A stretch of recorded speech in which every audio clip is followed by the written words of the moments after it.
And ఆ రోజు 1వ తారీఖున ఏప్రిల్లో నా పాప పుట్టినరోజు మీకు తెలిసిందే. పాప పుట్టినరోజుకి నేను జైపూర్కి వెళ్ళాను. ఈ గొడవల మధ్యలో అందరి మధ్యలో వద్దు, ప్రశాంతంగా నా బాబు పాపతో వైఫ్తో వెళ్ళి గడిపొద్దాం అక్కడ 4 రోజులు అనుకొని వెళ్ళాము. కరెక్ట్గా నేను ఆ రోజు వెళ్ళడం అడ్వాంటేజ్గా తీసుకొని నా ఇంట్లో దాదాపు ఒక జల్లపల్లిలో 150 మంది దిగి విష్ణుతో పాటు అందరూ చాలామంది, ఇట్స్ ఆల్ రికార్డెడ్ పోలీసుల్లో అంతా, నా రూమ్లన్నీ పగలగొట్టి నా నా చిన్నప్పటి నుంచి ఉన్న వస్తువులు, నా పిల్లల వస్తువులు, నా ఇళ్ళ వస్తువులు, బట్టలు, నగలు పెట్టి పగలగొట్టి, సో అన్నీ చేసి అక్కడే బయట కంటైనర్లు వేసేసారు. నా రూమ్లన్నీ పగలగొట్టారు. కోర్టుని మిస్గైడ్ చేసి ఒక ఆర్డర్ కూడా తీసుకొచ్చారు. అండ్ ఈరోజు ఆ కోర్టు ఆర్డర్ కూడా అది తప్పు చేశారని చెప్పి అది రివోక్ చేయడం కూడా జరిగింది ఈరోజు. అండ్ ఇదంతా ఏంటంటే నా పాప బర్త్డే ఉందని కూడా ఆలోచించకుండా ఊర్లో లేనప్పుడు ఇలా చేయడం అనేది ఎంతవరకు కరెక్టో అది మీకే వదిలేస్తున్నాను అందరికీ. అండ్ అదే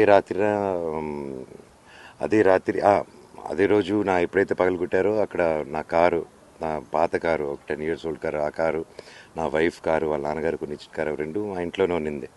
అవి 2 టో చేసుకొని తీసుకొచ్చి రోడ్లో వదిలేశారు.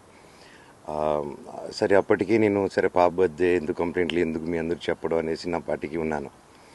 ఇంకా ఎంతవరకు వెళ్ళారంటే మళ్ళీ నా పాప బర్త్డే రోజే వాళ్ళు నా ఆఫీస్కి వచ్చి నా దగ్గర ఉన్న కారు దొంగతనం చేసుకొని నేరుగా వెళ్ళి అది విష్ణు ఇంట్లో పార్క్ చేయడం, విష్ణు వెనకాల కారులో వచ్చి దిగి ఆ కారు తీసుకెళ్ళడం.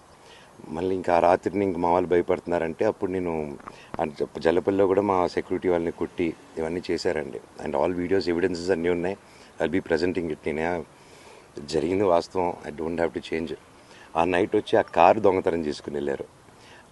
మా డ్రైవర్లు, సెక్యూరిటీలా ఇంట్లో ఉండగా బయటకు వచ్చి సీక్రెట్గా ఒక కాలనీ లోపలికి వచ్చి దొంగతనం చేయడం జరిగింది నార్సింగ్ పోలీస్ స్టేషన్లో. నేను ఇమీడియట్గా సిఐ గారికి జైపూర్ నుంచి ఫోన్ చేశారు, ఇలా దొంగతనం జరిగింది, న్యాయం చేయండి సార్ అంటే వితిన్ 6-7 అవర్స్లో విష్ణు ఇంట్లో చూశారు.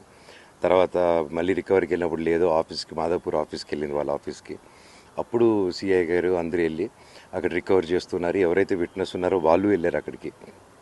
విట్నెస్ వెళ్తే ఆ విట్నెస్ని కొట్టేదానికి వచ్చాడు. అవన్నీ మన సిఐ గారు వీళ్ళందరూ రికార్డింగ్స్ తీస్తున్నారు. ఆ రోజు